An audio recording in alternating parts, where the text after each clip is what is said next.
So I want to make a jig that'll let me connect my leg pieces to my long rails. Well, once finished, both ends, the short ends, so the head and footboard, are all solid. Top to bottom, they're solid. It's the side rails that'll come off and on to move it around in assembly.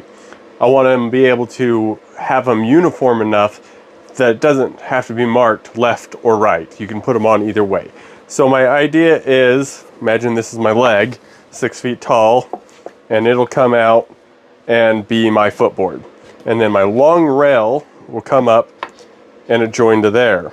So I will have through bolts that'll come in and connect to these guys lined in there. Now to get those lined up, I'm going to make a jig using some plywood that I'll be able to line that up on there, drill the holes for these to be set in, just the little connector pieces, and then I'll be able to switch it out and use a different bit for the legs. Let's see if I'm going to make this happen.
So I remade the bottom piece for the leg holes.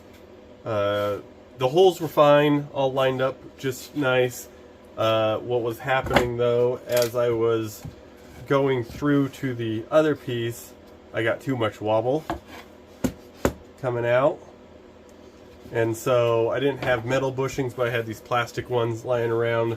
They're about that long, and that eliminates almost all my wobble coming through, and so it'll line up a little bit better instead of coming crooked as we go through.